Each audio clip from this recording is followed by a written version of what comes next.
안녕하세요.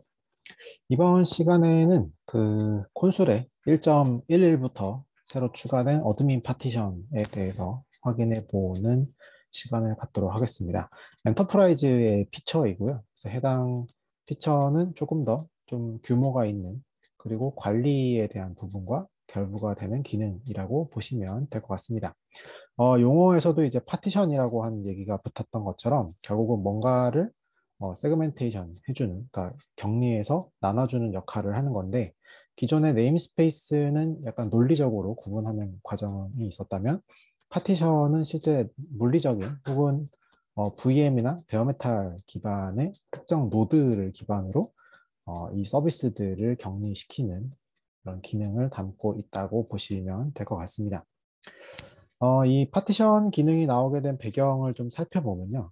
결국 콘솔을 쓰다 보면 이 콘솔 클러스터를 하나만 사용하시는 것이 아니라 각각의 어떤 환경마다 예를 들면 뭐 개발을 위한 클러스터, 뭐 혹은 뭐 스테이지, 뭐 프로드, 또 서비스마다 또 각각의 어떤 그 콘솔 클러스터를 구성하는 경우가 생길 수 있겠죠. 그래서 결국은 뭐 MSA가 됐던 뭐 서비스 디스커버리가 됐던 혹은 뭐 키밸류를 사용하던 간에 각각의 용도에 따라서 각각의 팀들이 또 따로따로 이렇게 콘솔을 운영하게 되는 케이스가 발생을 합니다.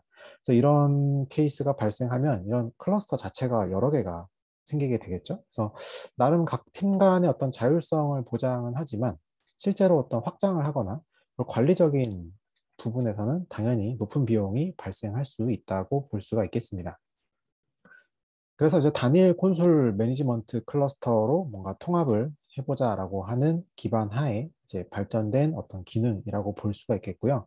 기존에는 각 클러스터 영역들, 그래서 뭐 예를 들면 우리가 이번에 운영하고 있는 뭐 개발 쿠버네티스 혹은 개발이 아닌 뭐 운영 쿠버네티스가 있다거나 혹은 VM 간의 뭔가 서비스 메시를 구성했는데 각각의 서비스들을 위한 각 VM들의 집합을 하나의 콘솔 클러스터로 했다면 이 클러스터에 있는 각각의 콘솔 서비스의 서버를 하나로 합칠 수 있는 기능이라고 보시면 될 것 같습니다. 그래서 결국은 이 매니지먼트 부분을 하나의 프로세스 단위로 묶게 되다 보니까 관리 포인트가 당연히 감소할 거고요.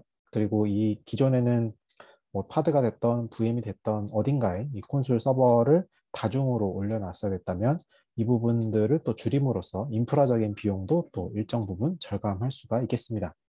결국은 내부의 조직 안에서 이 콘솔 클러스터를 여러 개 쓰기보다는 하나로 이제 매니지먼트를 통합함으로써 뭐 거버넌스나 혹은 뭐 내부적인 어떤 정책들을 좀 더 유연하게 관리할 수가 있다라고 볼 수가 있겠고요. 또 추가적으로는 되게 특이한 게 이 파티션이라고 하는 부분은 되게 독립적으로 운영이 됩니다. 그래서 이게 하나의 클러스터 안에 다 포함되어 있다고 해서 이 안에 있는 어떤 특정 리소스들이 뭐 중복이 발생한다거나 했을 때 문제가 있느냐라고 한다면 그렇지 않고요. 각각 원래 저희가 쓰던 그 콘솔의 클러스터가 따로따로 구성되어 있던 것처럼 이런 어떤 자원의 중복을 제외하고도 하나의 콘솔 서버로 운영할 수 있다라고 하는 장점이 생기겠습니다. 그래서 뭐 그림으로 따지자면 기존에는 이제 각 서비스 영역을 위한 혹은 어떤 특정 프로젝트를 위한 혹은 어떤 용도에 의해서 환경에 의해서 각각 콘솔 클러스터를 다중으로 배포하고 관리를 했다면 이제 하나의 클러스터 안에서 각 우리의 대상 서비스를 묶어서 파티셔닝으로 관리할 수 있다라고 하는 부분이 이제 차이가 발생한다라고 볼 수가 있겠습니다. 간단한 데모를 준비했고요.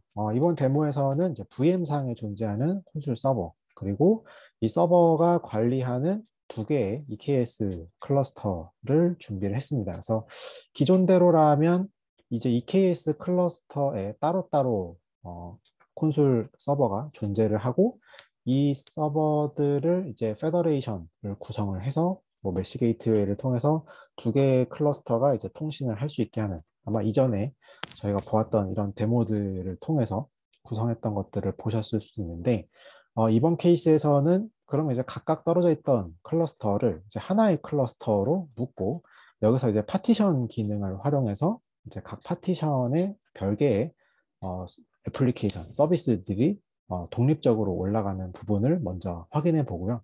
이렇게 독립적으로 서비스들이 올라가 있어서 동일한 이름을 사용할 수 있지만 만약에 내가 어떤 특정 환경에서 다른 환경의 서비스를 호출하고자 할 때에는 기존처럼 이제 메시 게이트웨이라고 하는 걸 통해서 파티션 간에도 서비스 트래픽을 왔다 갔다 할 수 있게 하는 기능을 한번 살펴보고자 합니다.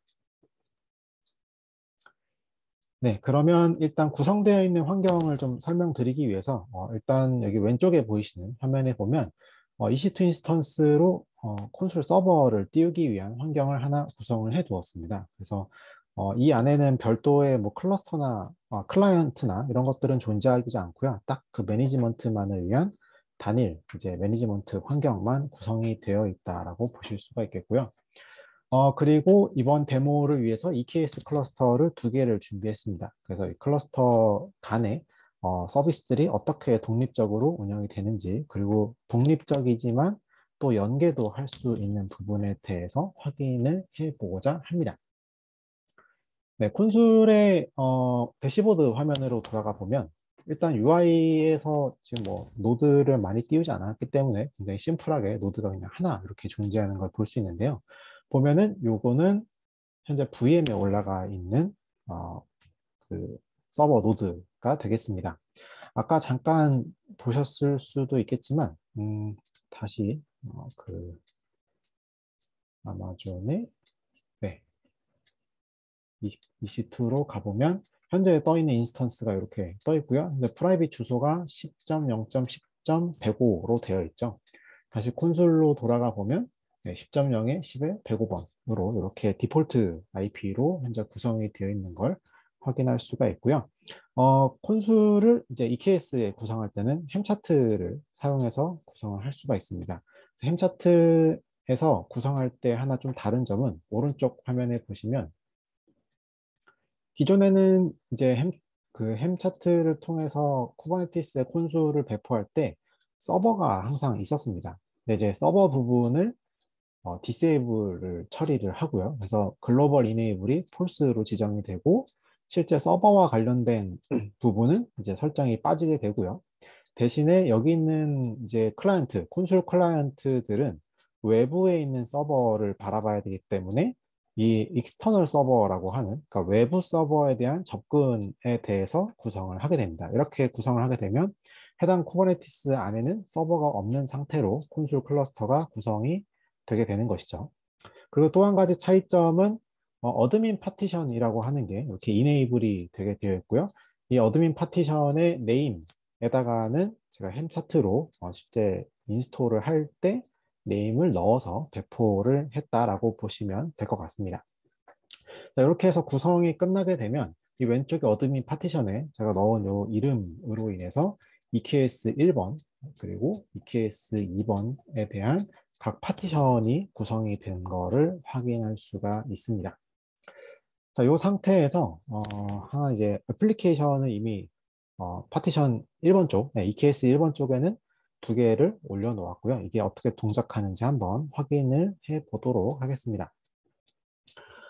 일단 각각의 컨텍스트가 다르기 때문에 컨텍스트에 대해서 따로따로 명령어를 줘야 돼가지고 제가 여기에 컴피그에다가 네, 컨텍스트 이름을 미리 좀 넣어놨습니다.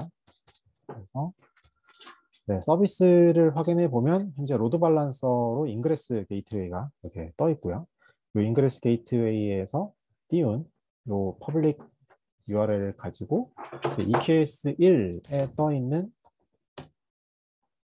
서비스를 이렇게 확인해 보면 이렇게 대시보드라고 하는 게 뜬 걸 확인할 수가 있습니다. 간단하게 해당 애플리케이션, 뭐 자주 사용되는 샘플 애플리케이션이지만 설명을 드리자면 일단은 인그레스 게이트웨이에서 대시보드로 요청을 전해줘야겠죠. 그래서 오른쪽에 보이시는 콘솔 컨피그레이션에서 인그레스 게이트웨이에 대한 설정을 합니다. 마찬가지로 이 부분도 파티션에 종속이 되기 때문에 어떤 파티션에다가 이 설정을 할 것인지 대상을 지정했고요. 그리고 리스너 중에서 5000번 포트로 들어오면 이 5000번 포트는 내부에 있는 대시보드라고 하는 서비스로 트래픽을 이렇게 흐르게 해라 라고 이렇게 설정을 합니다. 그리고 두 번째로 애플리케이션을 이제 디플로이먼트를 하는 과정에서는 카운팅이라고 하는 애플리케이션이 있고요. 이 카운팅이라고 하는 거는 단순히 이제 사이드카만 이렇게 인젝션하는 채로 이렇게 실행을 하게 되고, 대시보드에서는 이 대시보드가 프론트엔드이기 때문에 백엔드인 카운팅 애플리케이션을 요청하기 위해서 업스트림 구성을 하게 되어 있습니다. 그래서 업스트림 구성으로는 카운팅이라고 하는 애플리케이션 서비스와 연동을 하게끔 구성을 하고요.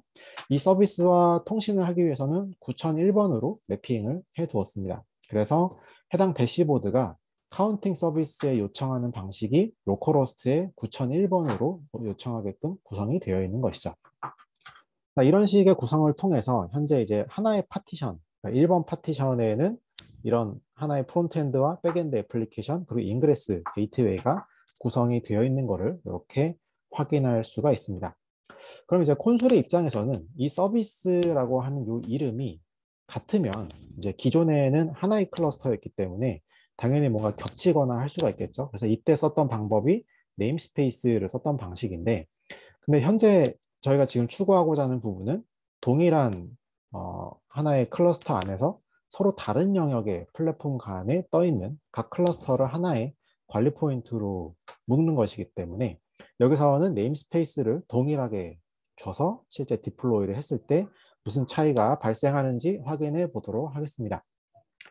자, 일단은 다시 콘솔 UI로 돌아가서 서비스를 확인해 보겠습니다. EKS의 서비스에는 대시보드와 카운팅이 이렇게 떠 있고요. 대시보드는 카운팅으로 이렇게 흐르게끔 구성이 되어 있죠. 조금 화면을 줄여보면 대시보드는 카운팅으로 이렇게 가게끔 구성이 되어 있습니다. 자, 그럼 다시 돌아와서 어드민 파티션 2번에 들어가 보면 이쪽에는 아직 서비스가 올라와 있지 않죠. 단순히 이제 인그레스 게이트웨이만 구성이 되어 있는 상태고요. 이 상태에서 이제 다시 대시보드를 일단 먼저 하나 띄워보도록 하겠습니다.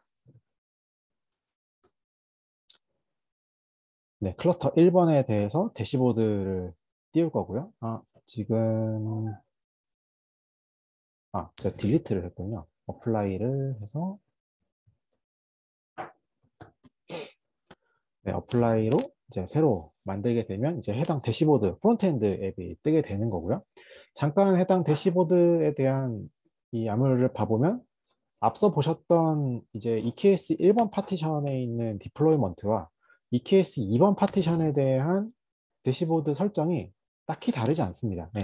거의 모든 구성이 다 거의 모든이 아니라 그냥 똑같은 디플로이먼트라고 볼 수가 있겠습니다. 단순히 얘가 배포되는 환경이 EKS 1번이냐, EKS 2번이냐만 다를 뿐이지 실제 해당 서비스에 대한 업스트림이나 이런 값들은 다 동일하게 표기가 되어 있다라고 볼 수가 있습니다.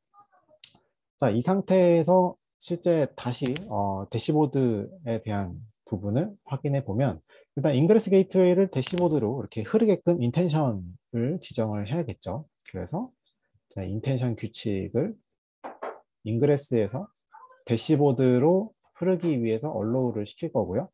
엔터프라이즈이기 때문에 네임스페이스는 다 디폴트로 일단 구성을 해 두었습니다. 이렇게 구성이 되면 인그레스 게이트웨이에서 해당 대시보드로 요청을 이제 흐르게끔 인텐션 규칙을 지정했다라고 볼 수가 있고요. 엔드포인트를 확인하기 위해서 서비스를 확인해 보겠습니다. 네, 두 번째 클러스터의 인그레스는 주소가 좀 다르네요. 이렇게 들어가서 5000번으로 들어가면 지금은 이제 백엔드인 카운팅이 없기 때문에 이제 지금 이 카운팅 서비스에 접근할 수 없다라고 이렇게 표기된 거를 확인할 수가 있고요. 자, 그러면 데모에서 잠깐 설명드렸던 것처럼 파티션 1번이 있고 파티션 2번이 있는데 파티션 2번에 있는 대시보드에서 동일한 업스트림 설정을 했지만 실제로는 자기의 파티션 안에 있는 카운팅 서비스를 찾아가는구나 라고 추측해 볼 수 있을 것 같습니다. 요거를 조금 더 확실히 하기 위해서 이 카운팅 서비스에서 아까는 이제 리프레시를 할 때마다 이제 숫자가 올라가는 백엔드였는데 고정된 값을 가지고 있는 카운팅, 여기 보면 고정된 카운팅 값 999번을 이제 계속 리턴해주는 요 모컵, 모컵 카운팅을 한번 배포해 보도록 하겠습니다. 이렇게 카운팅을 배포를 했고요. 그리고 돌아가서 서비스를 확인해 보면 네, 카운팅이 현재 뜨고 있죠. 마찬가지로 이제 대시보드가 카운팅을 이제 호출을 가능하게끔 인텐션 규칙을 추가하겠습니다. 네, 대시보드가 카운팅으로 갈 수 있어야 되고요. 파티션은 동일하고 네임스페이스는 네, 없으니까 디폴트입니다. 이렇게 allow 처리를 하게 되면 대시보드가 카운팅으로 흐르는데 밑에 보면 각각의 파티션이 지정된 거를 확인할 수가 있죠. 그래서 동일한 디플로이먼트 구성이지만 실제로는 자기 파티션 안에서만 이것들이 서로 통신을 하는 규칙을 가지고 있다라고 추측할 수가 있겠고요. 네, 다시 돌아가 보면 EKS 2번 파티션에 있는 거는 이제 목업 카운팅 서비스를 호출함으로 인해서 999로 이렇게 호출하는 거를 확인할 수 있고요. 실제 정상적인 그 EKS 1번에 있는 목업이 아닌 카운팅에 대해서는 이렇게 카운트가 계속 올라가는 거를 확인할 수가 있죠. 자, 이 상태에서 저희가 원하는 것은 이제 이번 다른 파티션에서 또 다른 쪽 파티션에 있는 서비스를 호출하게 만들고 싶을 수 있겠죠. 그래서 예를 들면 뭐 서비스가 뭐 개발이나 혹은 운영이나 이런 것들이 있는데 뭐 개발 쪽에서 잠깐 뭐 스테이지나 실제 실 데이터를 뭔가 조회해 보고 싶다거나 아니면 어떤 특정 서비스가 어떤 특정 서비스에 뭔가 호출을 해서 서로 다른 어떤 데이터를 가져가야 된다거나 하는 여러 가지 요건에 의해서 이런 서비스 메시의 구성이 하나로 이렇게 묶어져야 되는 경우가 발생할 수가 있겠습니다. 자, 그래서 이번에는 아까 보셨던 이 라우팅 경로를 조금 수정하는 과정을 해보겠고요. 일단 먼저 적용하기 전에 저희가 의도적으로 요거는 이제 흘러야 되는 규칙이다 보니까 인텐션 규칙을 하나 추가해 보도록 하겠습니다. 일단은 대시보드가 카운팅으로 갈 텐데 EKS 2번 파티션에 있는 대시보드고요. 그리고 오른쪽의 대상은 EKS 1번에 있는 카운팅 대상입니다. 대상이 아까는 이제 동일한 파티션에 있었는데 지금은 다른 파티션에 있는 서비스를 호출하게 되는 거겠죠. 이 규칙으로 해서 네, 네임스페이스는 디폴트로 하나 이렇게 수정을 해서 흐르도록 하겠습니다. 자, 이 상태에서 내 파티션이 다른 파티션에 있는 걸 이렇게 흐르게 하려면 상대방 파티션에서 일단 해당 서비스를 익스포즈 시켜줘야 됩니다. 네, 이게 그냥 맘대로 내가 호출하겠다고 호출만 하면 되면 그건 조금 위험할 수 있겠죠. 그래서 이번에 어드민 파티션을 통해서 새로 발생한 컨피그레이션이 오른쪽에 보시는 이제 익스포트 서비스라고 하는 기능이 하나 추가가 되었습니다. 잠깐 간단하게 설명을 드리면 파티션 1번, EKS 1번에 있는 파티션의 서비스에서 이 카운팅이라고 하는 서비스는 컨슈머를 지정할 수가 있고요. 이 컨슈머 대상은 파티션의 2번, EKS 2번 파티션으로 컨슈머를 지정할 거야 라고 해서 이제 해당 EKS 1번 파티션에 있는 카운팅 서비스는 EKS 2번에 있는 어떤 서비스들로부터 요청을 받을 수 있게끔 권한을 부여하는 이 설정이 현재 추가가 되어 있습니다.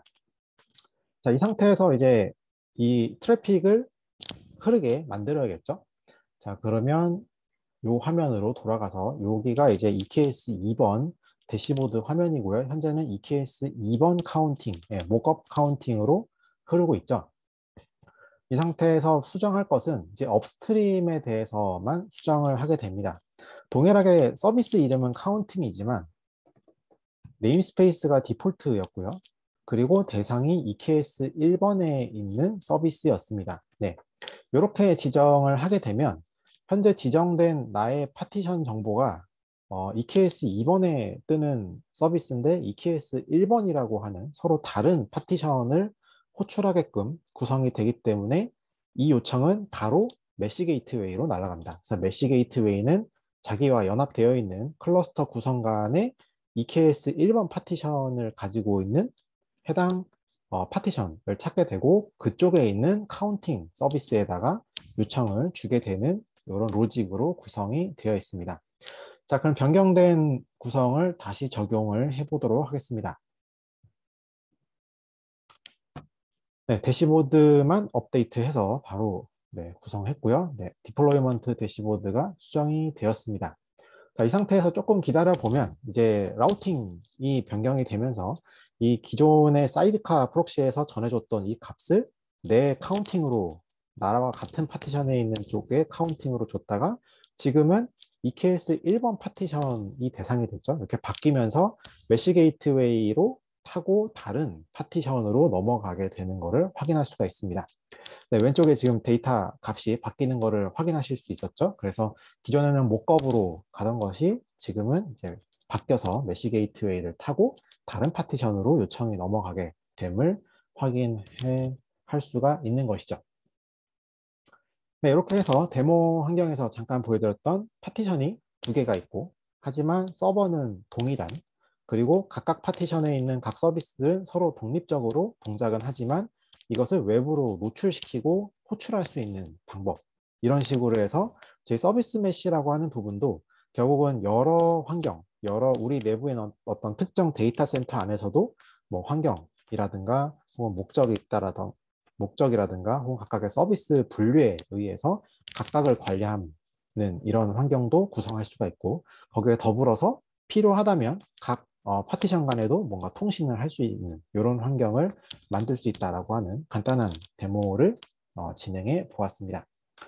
정리해 보자면 이제 기존의 플랫폼 간 페더레이션을 위해서는 이제 각각 클러스터를 구성했었어야 됐었죠. 예전에 메시 게이트웨이로 한번 설명을 드렸던 적이 있는 것 같은데, 이런 경우에는 이제 단일 서버로, 지금 같은 경우에는 이제 단일 서버로 다중 플랫폼을 개별적으로 이제 관리할 수 있고, 또 쉽고 안전하게 각각의 파티션 간 서비스 메시를 구성할 수 있다는 점에서 이제 기존의 뭐 서버를 다중으로 운영해야 했던 이런 시간적이나 혹은 뭐 금전적인 VM 다 비용이 또 발생하니까요.